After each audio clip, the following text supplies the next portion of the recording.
Obina came from a middle-class family. They could afford 3 square meals a day, enough for them to focus on their day-to-day activities. Obina lived happily with his family. Despite the fact that they weren't rich, happiness was one of the things they possessed. No matter the circumstances, they would still persevere. Obina was the first son and the firstborn, with a little sister named Oge. Their father worked as a manager for a multi-millionaire boss, while their mother was a trader owning a small shop where she sold different kinds of goods, mostly children's edibles. With these jobs, their parents could afford to pay their school fees and feed them too. Obina was well brought up by his parents, so he was content with what he had. He wouldn't look all that sharp in school because he would be seen with slippers and a shopping bag as his school bag. His classmates wouldn't want to associate with him, and most times they would ridicule him, both in class and in public. He ended up not having any friends in the school. Despite these unfortunate circumstances he faced, Obina still happened to be the best student in his class. He was intelligent and hardworking at the same time. He excelled in all his tests, quizzes, and exams. This made him gain more haters as he won the teacher's interest. After school, he would go and pick up his sister from her own school, and both of them would go home together. Afterwards, Obina would go and assist his mother in her shop. As years went by, things started getting difficult for the family, especially the father, whose boss delayed his salary and, not just that, drastically reduced his salary. In most cases, he was accused of stealing goods. The father ended up owing a lot because he needed to cater to his family and pay his children's school fees. The father was a good man who worked with loyalty and honesty. The boss knew this and considered him a valuable asset to the company, but still chose to mistreat him. In most cases, the boss wouldn't pay him his salary at all, giving him lame excuses. Obina's father couldn't do anything about it and didn't have any other place or person he could go to. Obina would see his father outside every night. He would join him and talk with him, asking why he came out so late at night. The father would smile and tell him that he came to receive fresh air, but in truth, the man was sick and filled with thoughts. Coming outside was just a way to slightly relieve the heavy burden.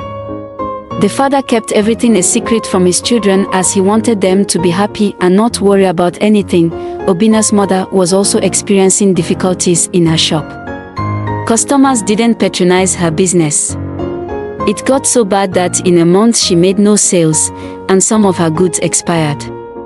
She had no funds to restock her shop. As if that wasn't enough, the landlord gave her a quick notice. Obina's mother couldn't do much. She tried to reach out to her friends to see if they could lend her some funds, but to no avail. She had no choice but to close her shop for good, hoping that she would find another business to venture into. Meanwhile, Obina's father had been secretly suffering from an illness. Despite this, he continued to go to work, even though he knew his boss was exploiting him. However, he had no choice because he was already in his 60s and the company was looking for a way to get rid of him. Given the current situation in the family, Obina would starve throughout the day at school until he got back home. He would give his lunch to his little sister and stay hungry all day. He wouldn't beg anyone for food, he had no friends and no one got close to him. During one break time at school, Obina was so hungry that he was about to eat a leftover he found near a trash can. Just as he was about to eat it, a voice came from behind. "What are you doing?" Immediately, he threw it away and turned to see his classmate Rose. "I was just disposing of it properly," Obina said. Rose drew closer to him and looked at the leftover. "You're hungry. You know you could have asked someone." Obina was ashamed and speechless for a while before he spoke up. "I can't ask anyone, and why's that?" Rose replied, "Because I have no friends. I don't think anybody wants to get close to me." Rose said, "You've always been on your own.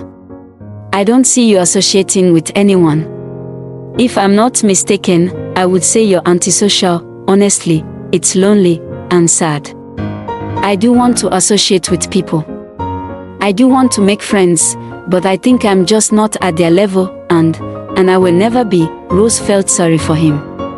"Well, not everyone hates you.